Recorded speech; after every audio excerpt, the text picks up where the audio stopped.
wheel weaves and a new episode comes to pass. Today we're discussing episode 4 of Amazon's adaptation of The Wheel of Time, and oh boy, does it go down.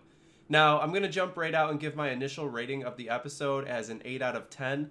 I'm sure to many of you this will be too high or too low. Either way, that's where I was after this solid performance. I think the episode had a lot of strong moments, such as the back and forths between Leandrin and the other Aes Sedai, Tom's guidance to Rand, most of that big battle scene, the Tinker scenes all knocked it out of the park, and obviously the grand finale with Nynaeve flopping her metaphoric one-power meat on the table for the rest of the party to marvel at was awesome. After some incredibly fast pacing in the first 3 episodes, it was nice to have a bit of a slowdown to get some backstories and character development. Alright, for the Logain opener. So the episode opens up in Galdean. I'm not sure if I'm pronouncing that right or not, which is a place we heard from in episode 1 through various conversations where this war was going on. And right away we get a look into it with a beautiful castle environment showing like this absolute chaos. Army is storming the lower gates, and we're finally introduced to Logain, a man claiming to be the Dragon Reborn.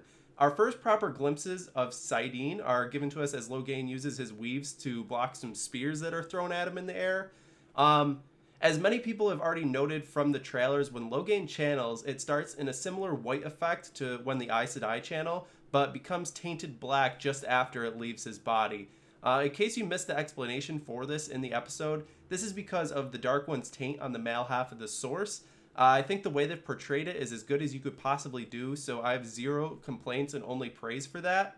Now, one thing I noticed on the rewatch is that Logain barely moves his hand to channel. I think he just moves his finger a little bit, which is different from what we've seen the Aes Sedai so far. I'm wondering if this is going to be a thing that, with male channelers, or any channeler at all, the stronger you are, the less dramatic you need to be with your channeling and your movement and body language. So after he clears out a bunch of these dudes by himself, there's this back and forth with the king where Logain pretty much establishes that he has no intentions of being a king, but rather wants to be the Dragon Reborn and do dragon things, one of those being uniting the kingdoms for the last battle. When we hear what sounds like whispers in Logain's head representing the madness taking its toll on his mind, with someone called Elusha telling him to kill the king and be done with it. For many book readers, this sounds very similar to another character's voice in their head at a certain point in time. Now, I'm not sure if it's just the actor that has really dark eyes or if it was an effect of the madness, but that cold look he gives when deciding what to really do nailed the essence of the channeling void and someone fighting that internal battle to me. I'm glad to see that they seem to have that 1,000-yard stare down early on because they're going to need it later in the series. Logain holds the madness at bay and heals the king, gaining his support and then expanding his army. The last dragon broke the world, but I plan to bind it, are his closing words, and I am fully behind this Logain attitude, both from an acting and writing standpoint. I think you'd be hard-pressed to find people that would like less Logain than there is in the books, so getting this extra character insight is a great treat from the showrunners. But the story needs to stay somewhat on the rails, so Logain is ultimately captured by the Aes Sedai and is brought to the tower to receive trial and be gentled, which is when a man has his ability to channel basically taken away from him. And so that's how we run into them at the end of episode 3. Logain has been captured and they are on their way back to the White Tower. Lan, Moiraine, and Nynaeve are finally linked up with the other sisters so Moiraine can be healed of that Trolloc poison that she took in the first episode. We get our first look at an Aes Sedai camp, and it might not be as big as what most of you or us might expect from a party escorting the false dragon, but it certainly is detailed. The tents look like the gaudy ones I would expect, and the camp is full of activity. They did a great job of making it come to life, as Robert Jordan does in his novels. We're introduced to Karine, a green sister, who through her conversation with Moiraine reveals that shielding Logain is exhausting her because of his strength. This piques Moraine's interest because strength is a sign of him possibly being the Dragon Reborn himself. A subtle detail that I missed until Twitter pointed it out was that Moraine's wound is healed, but it leaves a scar behind. This is typically because of either the healer not being strong in healing or the person doing the healing is just kind of weak, either exhausted from channeling, which she probably is from shielding Logain. Cut to the cave where Logain is being held, and we get our first bit of White Tower beef, something that is a core part of the Wheel of Time. Basically, it boils down to Leandrin wanting to gentle Logain on the spot, and the others wanting to follow Tower law and put him to trial back at the White Tower. There may or may not be some parallels here with certain countries' justice systems. I don't know, maybe. This sets up a clear difference in thinking between the Aes Sedai, letting new viewers know that the White Tower is no different than your average organization with a lot of different thoughts and agendas going on. I really liked how they showed the Weaves shielding him and the internal struggle Moiraine faces when she feels his strength. Something we get a lot in these books is internal monologue of judging people's strength when they're holding them. So since we're going to lose that internal monologue, facial expressions and other things are going to be really important. So it's cool that they've kind of got that wrapped in the bag. I'm wondering if when she feels it at this time, if she's already thinking that it's not nearly enough power for him to be the Dragon Reborn, but not quite sure. We get a lot of Lan in this episode, and his scenes deliver us information on the Amaryllis Seat's opinion of Moiraine, which we are led to believe is less than stellar. We even get warder forms that he's doing with Steppen, Kareen's warder, which transitions us back into the whole conflict of gentling Logain now or putting him to trial. Obviously, this is meant to be a heated point of contention between all the sisters. Alright, on to what I consider to be the most pleasantly surprising plotline so far. Perrin, Egwene, and the Tinkers, and more specifically Aram. I just want to take a moment to appreciate the absolute gems that are coming out of this storyline. I did not see them coming. First off, the Tinker Wagons look amazing with their yellows, greens, and reds. If you do yourself a favor, I think in about 14 minutes in the episode, just look at the detail on the first wagon and like the clothes of the people standing around them. It's extremely well done. We get a little tidbit about Perrin not sleeping well, likely because of the nightmares that we've seen in episode 2 and we see again in this episode. Aren't just a one-off thing, and I'm pretty sure we're to believe this might be a nightly thing or a nightly occurrence at this point. Lo and behold, the caravan is heading east to the White Tower. How convenient for Egwene and Perrin, and they rightfully decide to stick around for a little bit longer. One thing I noticed in this scene was Egwene was wearing the Tinker's blanket. I'm not sure if this is supposed to show the willingness to leave her old life behind versus Perrin, who is still holding on. Let me know if I'm onto something or if I'm over-analyzing that down in the comments if you're still here. But that's just one thing I picked up. Tom, Rand, and Mat arrive at a farm, and after a confrontation with the farmer and family, get a place to stay for the night. One thing we see right off the bat is that Mat is grabbing the dagger through this whole confrontation as if he's meant to be ready to kill the farmer at a moment's notice. Obviously, this isn't a normal thing to do, and something is up. Also, his horse is freaking out him the whole time. That's definitely not right. We even get a seed of doubt planted that Tom could possibly be a dark friend. Then, in the same conversation, we're given more speculation on who the dragon is, when Mat asks who the fifth person in the Dragon Reborn sweepstake is. This was such a short scene, but it still got our brains thinking about all of that.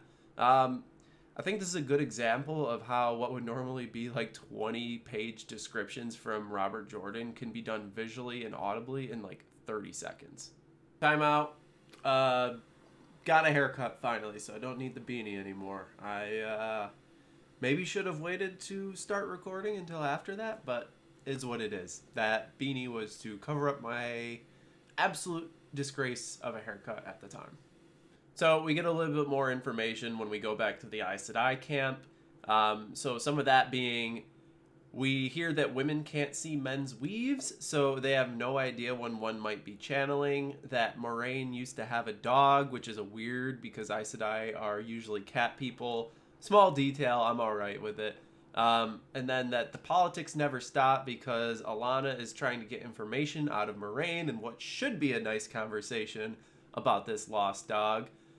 We get a little background information on the Green Aja and that they are the Battle Aja meant to fight the forces of the dark. We get that Logain is the most powerful channeler Alana has seen, and that basically the end of the age is coming, the last battle is coming, and we get our first seed of questioning whether or not the dragon needs to be protected from Gentling so he can fight in the last battle. And to continue the development of Leandrin and Nynaeve, we get this really petty conversation showing how condescending Leandrin is and how stubborn Nynaeve is by her not bending to the Aes Sedai. Also, we kind of get a little insight that maybe the rift between Nynaeve and Moraine is going to be opened up further based on this conversation. Back to Matt, Rand, and Tom. They're having the confrontation with the farmer and his family, and Matt, like we said before, previously a non-violent individual, is clutching this dagger like he intends to kill the farmer at any second. By now, we're definitely on to something being up with Matt since having left Shadar Logoth, and I bet it has something to do with that shiny dagger. Something I totally wasn't paying attention to because I was focusing on Matt was how Rand talks to the farmer who had all but made up his mind that he was going to shoot these guys with the arrows into allowing them to stay. I guess Rand's quite the negotiator, isn't he? But anyways, back at the Aes Sedai camp, Leandrin is recruiting / interrogating what's going on with Nynaeve. She's basically getting the full Nick Saban treatment with Alabama football just for the Red Aja, basically saying, like, Red Aja #1, come join us. We get some info about the Blue Aja being the White Tower's spies, and can assume Leandrin and Nynaeve have a nice little chat about Moraine, because there's a nice time gap between the last scene where we left off. Sure, that's not going to help Nynaeve's opinion of Moraine, but luckily, Nynaeve's distrust of Aes Sedai is strong enough that she knows Leandrin is full of it. Then Lan comes and saves the day, and we get a little banter between Lan and Nynaeve for some relationship building. Back at the Tinker camp, we get some lore with the Tinkers explaining the Way of the Leaf, which is essentially harm no one, take up no weapon, and you run away and hide if you need to survive. Perrin obviously gets a huge gut check about this, and it only adds to his internal struggle with that violence inside of him. And that's going to be kind of a continuing theme as we go on, I'm guessing, with Perrin. All the way back to episode 1 when he let himself go and he ended up killing his wife. Perrin's whole role is he's supposed to be this gentle giant that's afraid of accidentally letting himself go and causing harm to somebody. And so that's just going to be something that we're just punched in the face with over and over again. And I'm here for it. Now, back to the Three Musketeers. Matt starts throwing up and has this dark stuff that we saw in Shadar Logoth coming out of his mouth. So that's super sus. Then the writers throw in this cute little moment with the farm girl, I'm sure for no reason whatsoever. Tom and Rand have a talk, and we learn that when a man is gentle, he essentially loses his will to live. He also says that Matt is displaying similar signs to his nephew when he began using the power and slowly losing his mind, leading us to suspect that Matt maybe is the Dragon Reborn as well. Who is it? Don't know. Also, some next level foreshadowing. Tom gives this speech, and it kind of ends with nothing is more dangerous than a man who knows the past. Remember this line because knowing history is a very important part of the Wheel of Time. Lan and Nynaeve get more character building with this little fireside chat, and we get a live look into Kinky Green Aja Warder 3-Ways. We also get our first hint of on-screen bi characters, which I know is important to a lot of people, with Alana's warders playing a little slap and tickle by the fire together. And then the three of them go Eiffel Tower in the tents. Moraine and Lan's tent conversation had a lot that I initially missed. First off, when warders drink, it can make their Aes Sedai drunk too through the bond. So I guess Moraine's feeling a little silly in there. Second, we get talk about how strong Logain is all episode, but apparently Egwene might be stronger based on her conversation. That's what I missed the first time around. I missed that line. So having Egwene being stronger than potentially Logain, who is a candidate for the Dragon Reborn, sets a lot of precedent or anticipation for Egwene's potential. Very, very neat. Back at the Tinker Camp, our Tinkers are bullin' and foolin' for the night. It's what is probably the most peaceful scene since the beginning of the Winter Night celebration, so sign me up for some of that. We learn about the Tinker Song and why it's important to them. Book readers rejoice. We get Perrin fixing some wagons as he continues his internal struggle with violence. The conversation gets super deep. We get some backstory on Aram's mother and the struggle that this gave Ila, with the Way of the Leaf and continuing to follow it, which she ultimately chose to stay following the Way of the Leaf. Aram and Egwene are sitting by the fire, and we find out that Tinkers get their own version of Ram Springa like the Amish do. I think this is an added bit, but it fit very well with the mood. Correct me if I'm wrong that is not a part of the books, the whole Ram Springa for Tinkers. We get another look into the nightmares, this time from Rand's perspective, and we see the spooky man with the glowing eyes grab Egwene from behind. Who is this spooky man? What could this mean? But then Rand wakes up in a fit and Matt is gone and something is wrong. Tom grabs him and they head to the farmhouse to find an absolute horror scene. The family is dead from multiple stabbings and Matt is standing there with a knife in hand. Obviously, I'm freaking out as a viewer and book reader because this is a wild twist. Matt looks like he's being possessed by a demon, staring off into the dark, and what we find out is a Fade lurking in the shadows. For those that don't know, Fades are supposed to be able to move through shadows and like disappear in them, so Matt being able to see one up there like that is not natural. A fight ensues and Tom holds off the Fade while the boys run for it. I'm really hoping that this isn't the White Bridge moment already. Regardless, this was a sweet fight with Tom being an absolute beast, fighting this cloaked monster that appears to move faster than a natural person should. Catching his throwing knife in air from like a couple feet away closes the gap between them in an instant, and I'm a big fan of the way Fades are being represented so far in the series. The way it moved through the shadows and the way it moved across the room, its sword, all looked dope. Really big fan of the Fades so far. Back at the witch camp, the conflict of wanting to gentle Logain before reaching the tower continues. And something is said that I'm under the impression is a change from the books. Leandrin says, "It is far harder to keep a shield on someone than to break out of it," which I didn't think was true. I thought that once the shield was tied off, it was pretty much impossible to break out. Let me know if I've got that backwards, but that's what I was under the impression. Not a huge deal. Then, in a great look into Leandrin as a character, she actually suggests letting him break out so they can gentle him on the spot. What a schemer. Also, super paralleled with issues in the justice system that we have today. I would call that entrapment, Leandrin. Maybe she's taking notes from like the CIA or something. Luckily for Logain, Kareen tells her to shove it and sticks by the due process that the tower has in place. Meanwhile, Logain is just sitting there chill as fuck, like he knows something is about to happen. Jump to more relationship building with Lan and Nynaeve. We get some Lan backstory with him praying for Malkier, and Nynaeve offers her own prayer, which is the last thing her parents said to her. Lan translates it to her, and it gets they get emotional hearing it with each other. The two of them start to lean in for a kiss when the episode really just cranks it up to 100. We see what wards going off looks like, which I initially thought was like a bad person sneaking up on Kareen and Leandrin. I thought it was a good effect with the wards going off, and then Logain's army begins to attack the camp. With the Aes Sedai warders preparing to defend themselves, Alana protects them all from a volley of arrows that she uses to redirect at the attackers.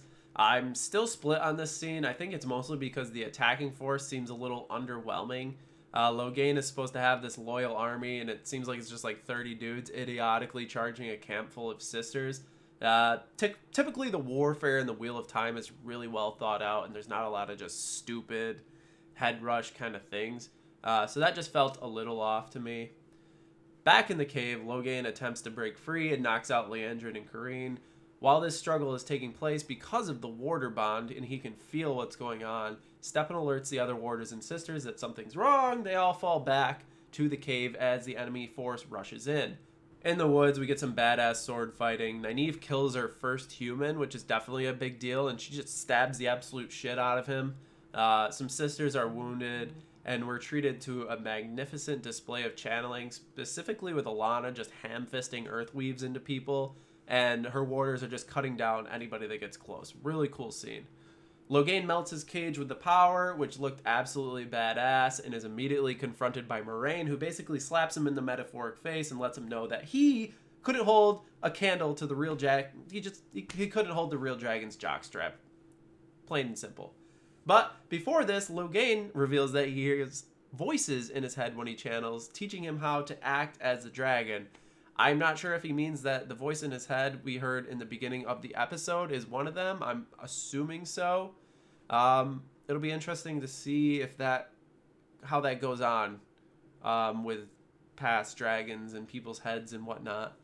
Back in the woods, Saving Private Nynaeve is still going on, and shit's getting hairy. Alana is mowing people down, but ultimately the group falls back to the cave that Logain's in.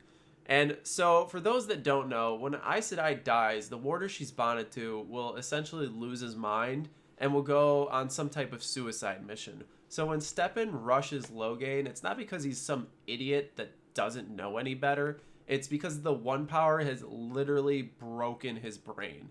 So don't be too upset with him. But unfortunately for him, Logain turns his axe into a frag grenade, and shrapnel goes everywhere and into everyone. Lan's throat gets slit, and he starts to violently bleed out on the floor.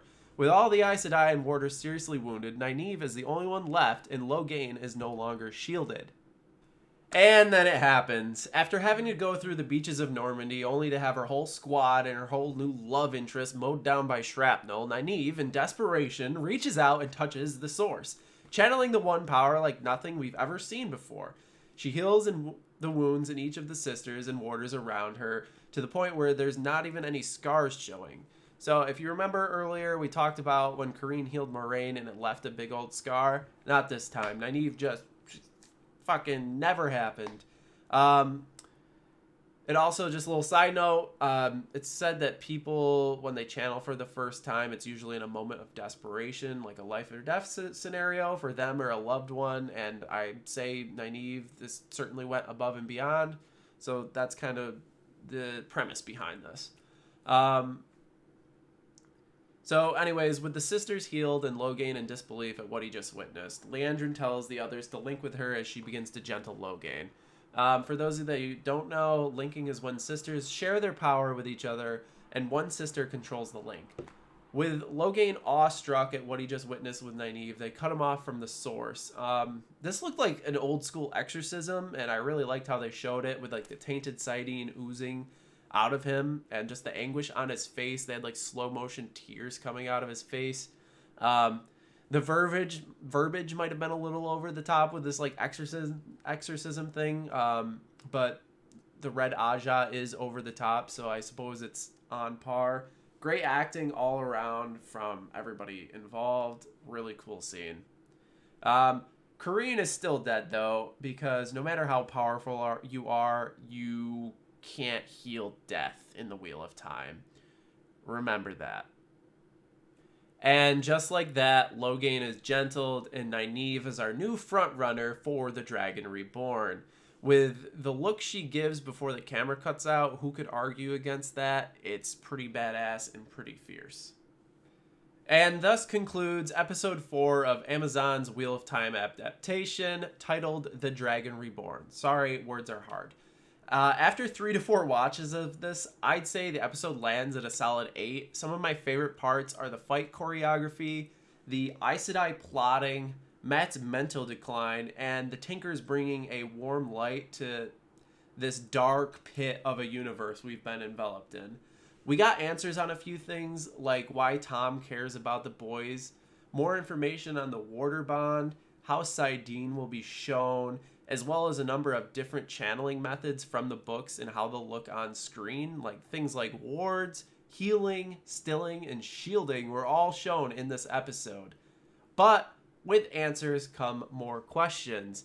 Is Nynaeve the dragon? Is Matt the dragon? Could it be Rand or Egwene? What is going to happen with Tom? Will they face the repercussions for gentling Logain away from the tower? Do the warders fool around with each other if their Aes Sedai are busy? Is the man with glowing eyes the dark one? What do these nightmares mean for the characters? Is Matt's sickness the taint taking over? Obviously, I know the end destination of this story, but Rafe and the writers have done an amazing job making it so I truly have no clue what will happen next. The plot is advancing the way it should, but the events they are using it to do it are new, and it's super refreshing at this point. However, we really haven't gotten to the point where major events could be impacted, so it'll be interesting to see what my opinions are when when we get to the big changes. But for now, I'm really enjoying the direction they've taken. And with that being said, I'm out. I will hopefully see you next week for episode 5. Peace.